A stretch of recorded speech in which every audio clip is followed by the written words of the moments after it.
how nice! Christmas greetings to you. I am so happy you could join us today. Welcome to Phineas Banning's home. Please come in and join me in the party. I am Julia Banning, one of many volunteers here at the museum, and I'm so happy to welcome you to this year's Victorian Christmas celebration. Although it has been our tradition to host thousands of visitors to the museum in early December to enjoy both indoor and outdoor activities, this year will be a little different.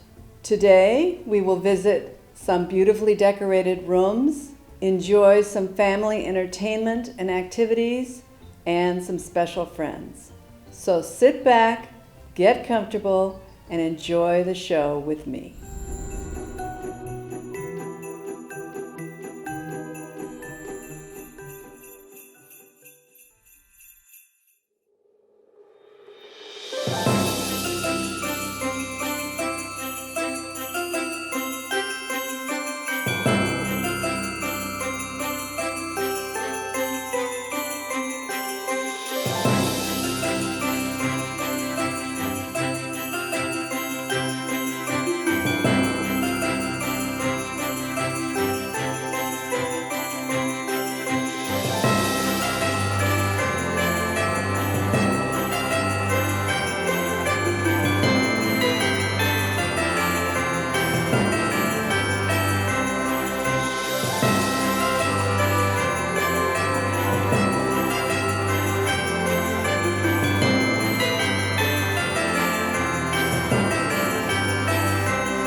Hello, family. This is State Assembly Member Mike Gibson.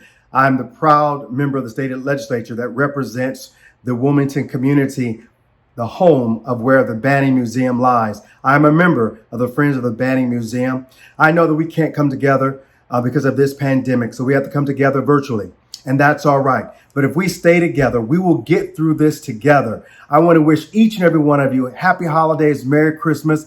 Hopefully this time next year we can come together and fellowship. God bless you is my prayer. Take care, family.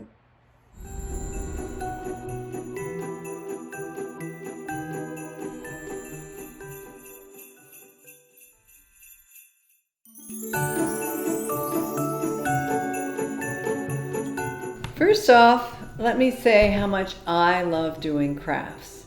It goes back to when I was a young child, and my mom used to gather the five of us together to do crafts one after another. And I still love to do crafts, so I'm so happy to be able to share 2 Victorian Christmas crafts with you today.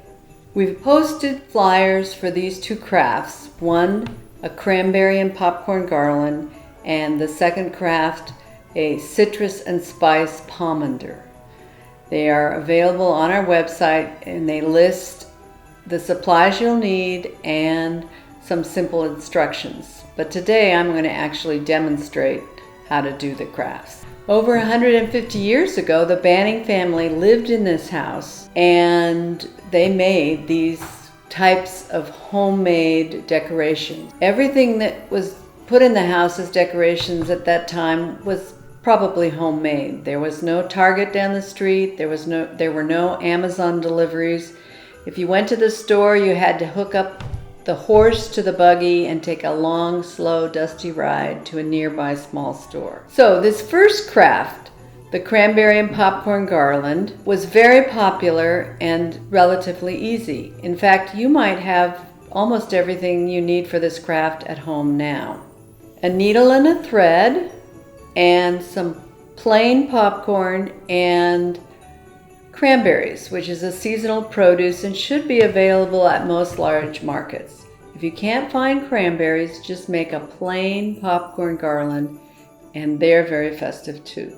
Today, I'm demonstrating this project with popcorn that is actually been microwaved. It's just plain, no butter, salt popcorn that was made in the microwave. I also recommend home popped popcorn. I think it might be a little more sturdy for garlands. And you could also use bagged popcorn that's already popped that you buy at the store as a snack, but just get plain salted popcorn. Don't get any buttered popcorn. I don't think that will work very well. So I have strung a needle with some dental floss, just because I had some dental floss handy. It's wax covered and it's stronger than plain thread if you have it, and will work very well for a garland. So when I take the popcorn, I'm looking for the fattest part of the popcorn to run my needle through, and I run the needle through very carefully because we don't want to split the popcorn. So here it goes in. And the pattern for your garland, you're alternating popcorn and cranberries. It really can be any pattern you want. It doesn't have to be 2 popcorns and 2 cranberries for the whole garland. You can change your pattern anytime you want. You can just randomly pick one cranberry or popcorn, just whatever you feel like doing.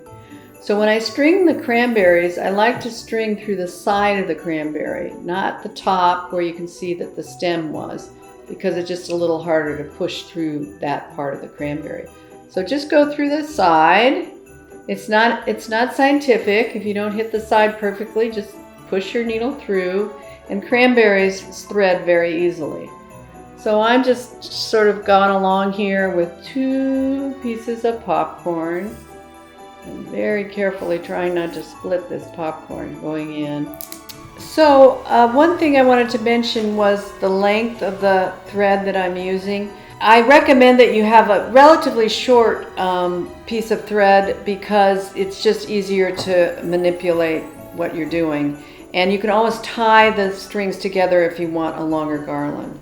Here you have an example of a popcorn and cranberry garland, and remember, you can do anything you want and make it as long as you want and string it anywhere you want. A Christmas tree is a good place, but if you don't have a Christmas tree, you can string them on a mantle or in a doorway. And we'll just look at a longer garland than I've made when we string it onto a Christmas tree. So now I'm just going to take a few moments to drape our garlands onto a small Christmas tree. As you can see, I've already put the all popcorn garland on there. Remember, if you can't find cranberries, you just still can use all popcorn, and it's very effective on a green tree. So now we have a garland I made a few days ago that is much longer. I took several garlands and tied them together. And what I do when I drape it on a tree is I want to go up and down. But you can drape it in a straight line if you wish. Again, there's nothing right or wrong about how you put the garland on the tree. I have 2 different garlands, and so that one, as you see, you can place one on a tree and then you start with the next one, and we'll go up above the popcorn. And again, I'm varying the height, going up and down on the tree. It doesn't really matter. This is a very small tree, so it's going to be overwhelmed by this garland, and it really doesn't need anything else on it after we're finished. But if you have a big tree, you can imagine how a garland would just enhance the tree. It would be farther apart, and you could have other decorations on the tree. But in Victorian days, they might not have had other decorations. They might have just had a garland on a tree because they didn't have all the decorations that we have today. So you can just imagine a big tree with this kind of decoration on it. It would still be very festive. I hope you enjoyed it.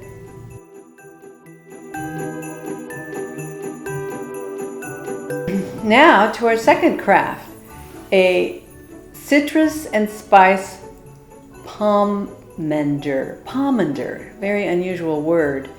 It was first seen in literature in the 13th century, pomander, and people would put aromatic good smells together in something they could carry around, and it was intended to mask the bad smells that were very prevalent many, many centuries ago.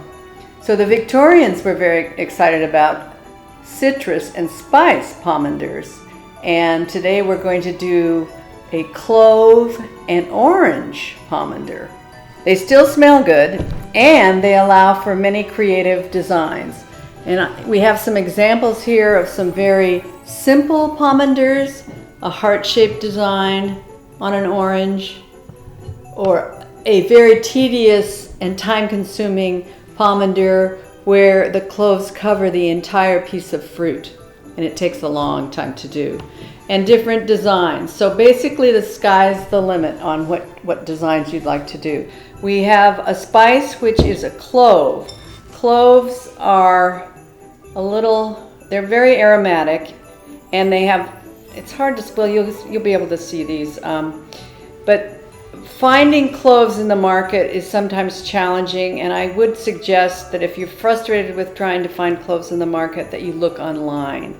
And they're going to be less expensive, and you can get more bulk. So the first thing we're going to do is a simple design that is enhanced with ribbon. It's going to look like this at the end, but just bear with me as we get through a demonstration. So I use a straight pin to secure the middle of the ribbon on top of the orange. And it's like wrapping a ribbon around a gift. Sounds pretty simple, doesn't it? We're going to crisscross the ribbon in the back, and we're going to secure the crisscross with a second pin. And then we go back to the top. We're going to tie a bow at the top of the orange. And tying a bow is just an option. If this is looking like it's too crazy, you can just tie a knot. Forget about the bow. So we got the bow. We're all set to go. Now we're going to line each ribbon with a row of cloves. Piercing an orange skin to stick this tiny little clove in it sounds simple, but it's better if you use a little help. And I have a bamboo skewer that is used for kebabs, but is very handy here. If you could use a toothpick or any kind of tool that you might have that would make a puncture. So I'm going to be putting 3 holes along the ribbon. And I only use 3 because if you put a lot of holes in, sometimes they start to disappear. And you pick a clove and just can easily push it in. And it doesn't take a lot of push, and it preserves the clove a little bit, because if you were just trying to stick the clove into the orange, you can easily break the little ball on the top of the clove. So visually, it's so much nicer if you can just continue down the side and back up with your punch, 3 holes, 3 cloves, and keep going until you've gone all the way around and you have this design pattern. The second one we're going to do is a spiral design. A little more complicated, but still fun, and it looks really nice. So we need to create this spiral pattern in the orange so that you have a way to follow the pattern easily. And to do that, we use a peeler, and it's a special kind of peeler. It's a fruit peeler, a citrus peeler. This particular one is a cocktail peeler. So some cocktails that adults drink call for orange peel in it. And this tool can be used to create it. So you start at the top of the orange and you start peeling it. And you'll see as I make my progress that a peel comes out of this little itty bitty tool that is showing where my spiral is starting the pattern. And try and keep the spacing the same on each spiral as you go around and around the orange. That's the trick. You see how it started as a spiral pattern. Now the benefit of having this peeled spot is you don't need to use your skewer to pierce the skin because you've already pierced the skin with your peeler. So we put the peeler and the skin aside, and we can just start putting our cloves right into the orange. We don't need to stop and put 3 more holes in. We can just go on our merry way after we've gotten the peeling done. And I will say that spacing is really up to you. You could do spacing very close together, like I did in this design, or you can have them far apart and you actually have the peeled part of the orange skin showing. Or you could do the cloves as close together as possible and you don't see any of the peel, you just see more cloves. So you've seen 2 examples, but as I said, anything is possible. Do anything you want. Do something simple, put a little flower or a daisy on an orange or a heart. You could do one on either side. Just have fun with it and enjoy how good they smell. I'm Kathy Tillotson, president of the Banning Museum Volunteers. All of us volunteers, from our homes to your homes, wish you a Merry Christmas and a happy and healthy New Year. We will miss seeing you this year, but we look forward to celebrating together a future Victorian Christmas at the Banning Residence Museum.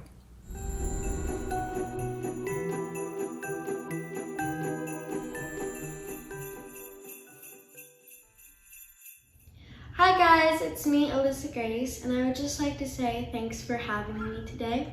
I'm going to be singing a little Christmas song for the holidays, and I'm going to sing Silent Night.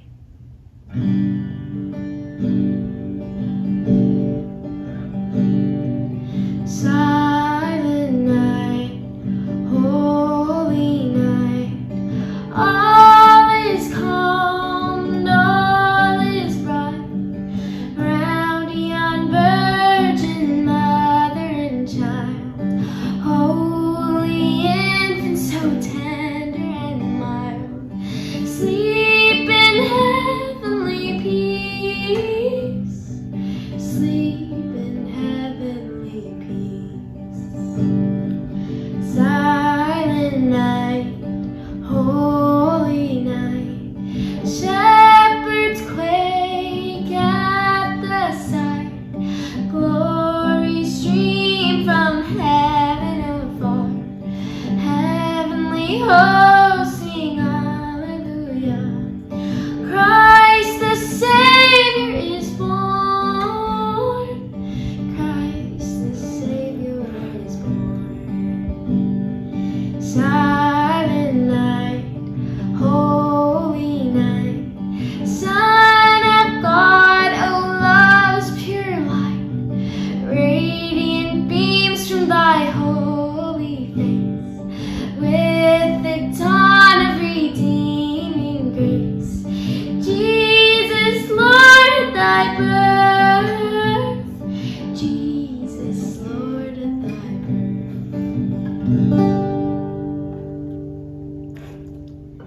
Happy holidays. Bye. Hi, this is Fire Inspector David Miranda with the Los Angeles Fire Department. Born and raised in the beautiful city of Wilmington. I'd like to wish everyone a Merry Christmas and a Happy New Year.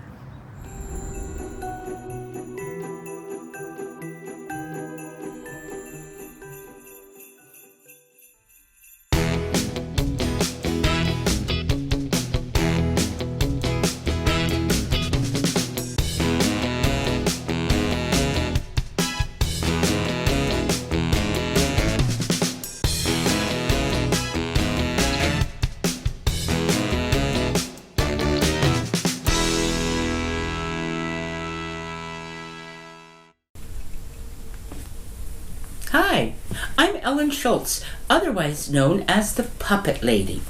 And I'm here to show you how to make a simple Nutcracker puppet for the holidays. Now, the Nutcracker is a custom, and it's a wonderful decoration for Christmas. And I'm going to show you how to make a simple one out of paper. It won't really break any nuts, but it looks like maybe it could. First off, what you're going to do is you're going to need to print a copy of the image that's included with this video. And this is what it looks like. You will see here is your Nutcracker drawing, and there is a cut line here and a dashed line there. All right? And you're going to want to color this, and it's much easier to color before you curl it. Now you can color it with coloring pencils if you want, or with markers, with crayons, with anything you want. And there are no rules. You can color your Nutcracker exactly the way you want to. Now, to save some time, I've already colored one, and here is mine. Okay? I happen to like a red Nutcracker. So once you have it all colored, then you're going to cut. You're going to cut this in half along this cut line right there. I'm going to take my scissors and I'm going to cut along that line and cut my Nutcracker in half. So I have a top half and I have a bottom half. Now what you're going to do is you're going to take some Scotch tape, and the idea is that you're going to roll these into tubes, and one that will fit into the other. So I'm going to tear off a couple of pieces of tape. Sometimes it helps to have someone hold it together. So you see what I'm doing is I'm going to roll it to the edge of the paper, comes up to that tape line right there. And I'm going to secure it with my tape. Just like that. So now I have a tube or a cylinder. I'm going to set that aside, and I'm going to do the same thing with the bottom half of the Nutcracker. I'm going to pull out a couple pieces of tape. I'm going to roll it to that tape line, just like that. You see the little tape line there? Just go right up to it and tape it down, just like that. So now I have both of my tubes taped. And the idea is this tube is a little bit smaller than that tube, and it's going to slide right in there. So that's exactly what you're going to do. You may have to just kind of force it in there a little bit, and then you want to line it up. You want to line up the mouth, just like that. And if you look, when you move it up and down, the mouth moves up and down, just like that. Just like that. And there you have it. Your simple paper Nutcracker puppet. Now, I did make this puppet out of cardstock, which is a little heavier paper than regular paper, and I did an experiment, and you can do the same thing with regular paper. I just have one here. It's not colored yet, but just to see how it would work. And it works just fine. See, it works just fine. But what you can do, if you want it to be a little sturdier and you're using like regular copy paper, well, before you cut and curl it, take your image that's on the copy paper and take a piece of like maybe cereal box cardboard and just simply glue it on there. and that will make your nutcracker even a little sturdier. But if you just want to use the regular coffee paper, that will work too. And there you have it, your nutcracker puppet, to help you celebrate your holidays. Thanks for watching. Hello, my name is Amy Gratt, and I am the 2018 recipient of the Phineas Banning Entrepreneurial Spirit Award. And today I would normally be with you celebrating Victorian Christmas and enjoying the amazing house that Banning built, the amazing community that he started, and the amazing port that he founded. But unfortunately, COVID has other ideas for us. But in the spirit of Phineas Banning, I know that this crisis can be turned into an opportunity, and that together we can overcome the challenges that we face as a community and find the opportunities for growth and innovation. Banning came to Wilmington, or that mudflat somewhere at the base of Los Angeles, and saw nothing there but water and mud, but he created an incredible community and an incredible port. Perhaps this is the lesson that we take away from our time during COVID. It's a mudflat. We're alone. But there's an opportunity there to be had. And if we can just stick with it together, we will find it. Wishing you all a very, very happy holiday and a fantastic 2021 to come.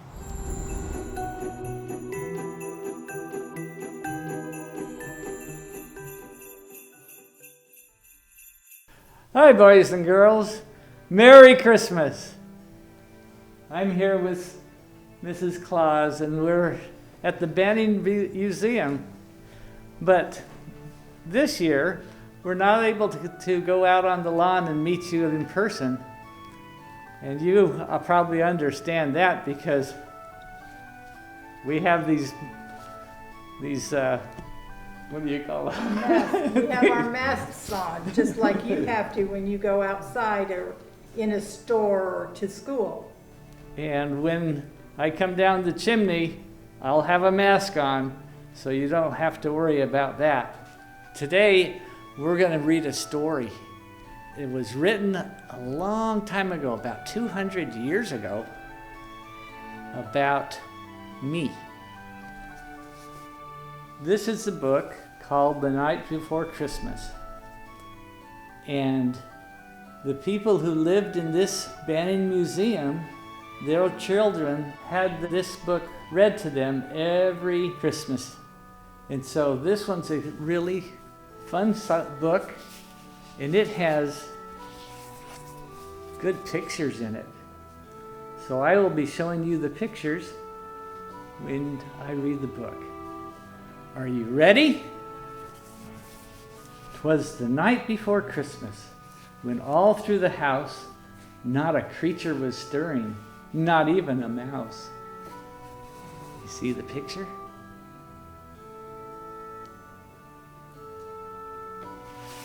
The stockings were hung by the chimney with care, with hopes that St. Nicholas soon would be there.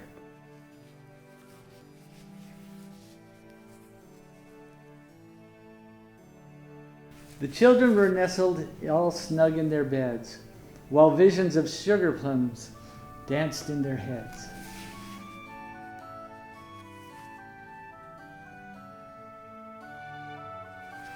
And Mama in her kerchief and I in my cap had just settled down for a long winter's nap.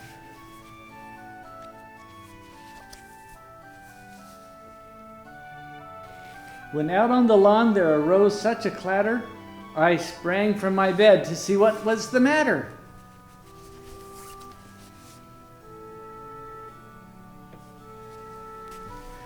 Away to the window I flew like a flash, tore open the shutters and threw up the sash.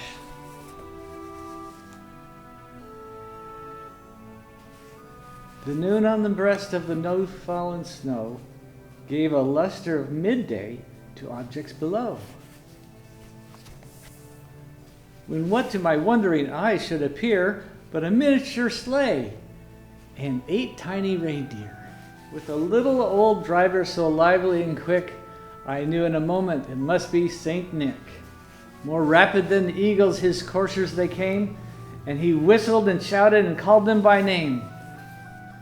Now Dasher, now Dancer, now Prancer, now Vixen, oh Comet, oh Cupid, on Donder, on Blitzen, to the top of the porch, to the top of the wall.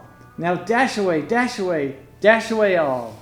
As dry leaves before the wild hurricane fly, when they meet an obstacle, mount to the sky. So to the housetop the coursers they flew, with the sleigh full of toys, and St. Nicholas too. And then, in a twinkling, I heard on the roof the prancing and pawing of each little hoof. As I drew in my head and was turning around, down the chimney St. Nicholas came with a bound. He was dressed all in fur from his head to his foot, and his clothes were all tarnished with ashes and soot. Bundle of toys he had flung on his back, and he looked like a peddler just opening his sack. His eyes, how they twinkled, his dimples, how merry, his cheeks were like roses, his nose like a cherry. His droll little mouth was drawn up like a bow, and the beard of his chin was as white as the snow. The stump of a pipe he held tight in his teeth, and the smoke, it encircled his head like a wreath. He had a broad face and a little round belly that shook when he laughed like a bowl full of jelly. He was chubby and plump, a right jolly old elf, and I laughed when I saw him in spite of myself. A wink of his eye and a twist of his head soon gave me to know I had nothing to dread. He spoke not a word, but went straight to his work and filled all the stockings, and then with a jerk, and laying his finger aside of his nose, and giving a nod, up the chimney he rose. He sprang to his sleigh, to his team gave a whistle, and away they all flew like the down of a thistle. But I heard him exclaim ere he drove out of sight, "Happy Christmas to all, and to all a good night."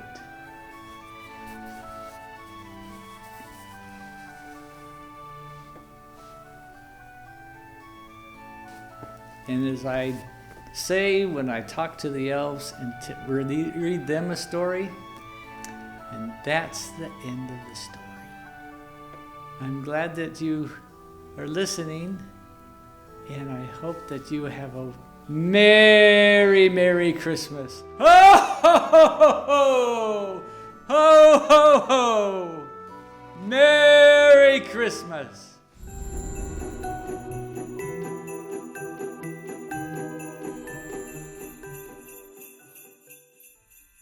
Hi, my name is Pedro Antonio from Mariachi Ambiente. We're so sorry to miss the annual Phineas Banning birthday this year, but we have our fingers crossed for next year. Thank you so much, you guys.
Hi, I'm Cherokee from Friends of Banning Museum. And I'm Marty with the City of Los Angeles, Department of Recreation and Parks. On behalf of all of us here at the museum, thank you for your continued support throughout the year.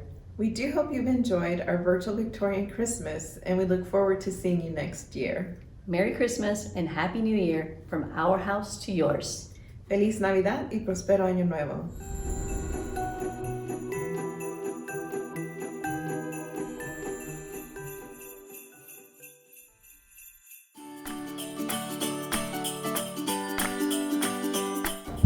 Hi, I'm Gloria Leinbach, and I'm a volunteer here at the Banning Museum's Garden Gloves group. Today, I'm going to talk about making natural-inspired floral wreath, and I've sourced these materials from the Banning's native garden in front of the barn and the shade garden to the east of the barn. Now, take advantage of local sources. You may have friends that have fruit trees, pomegranate trees, pyracantha berries, California pepper tree berries, and also camellia plants, as their leaves and sprays are beautiful. Pine trees and their cones are also very holiday inspiring. Now today I'm going to use 6 different plant materials to make my wreath, but it's very helpful to use plant material that dries well naturally. This is St. Catherine's lace, which is in the California native garden in front of the barn. And it's a very beautiful plant that has sprays of flowers that start off beige and then they age to brown. And then our hydrangea here is from the shade garden, and some of them have beautiful burgundy tones, bluish green tones, and then others just have green tones. Now I've used this Senecio for pops of color. This is from my garden. It's called Angel Wings, but you can also use Dusty Miller that we grow here at the Banning, and also white sage. And what's interesting about this white sage is that the native Baja Californians use this for incense and also for cleansing ceremonies. So it's a very important plant to them. Now your moss is readily available at garden centers, and you just want to get small clumps of it to use on your wreath. And pomegranates are available this time of year, but make sure you get small fruit because they can get very heavy, and this will make your wreath very, very heavy. Now the French wire here is my favorite kind of ribbon to use because it bends easily and adds a lot of interest to your wreath. And to preserve it all, I use this dry seal, and you just simply spray your plant material with it. And if you don't have dry seal, you can just use regular hairspray. So to begin making your wreath, you want to start with the moss, and you want to work with these small clumps and put them on the outside edges of the grapevine frame and on the inside edges and also on the top. And then you're going to add your biggest pieces, your pomegranates and your large nut pods, and get those put in. Then you can add your clumps of hydrangea and do this like the moss. Put this on the outside of the frame, on the inside of the frame, and also in the center of the frame. And then you can add your silver foliage for small pops of color. And then you need to stand back, look at what you have, and then repeat steps 5 through 10 until you're satisfied with your creation. And then when you're finished, you may hang it on your front door and enjoy your holiday nature-inspired wreath.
Christmases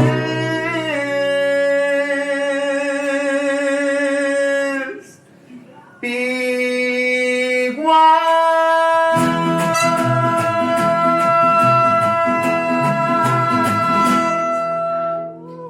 Muchísimas gracias a todos. Thank you guys so much for enjoying, for watching these 2 videos. Y de parte de Mariachi Ambiente, ¡Feliz Navidad! On behalf of the Friends of Banning Museum volunteers and staff, the City of Los Angeles Department of Recreation and Parks museum staff, and our community supporters, we hope you've enjoyed this year's presentation of A Victorian Christmas. We look forward to welcoming you back in person to the Banning Museum next year for Victorian Christmas. But for now, we wish you all a safe yet Merry Christmas, Happy Holidays, and a new year that eventually brings us back to far better times. Thank you for joining us.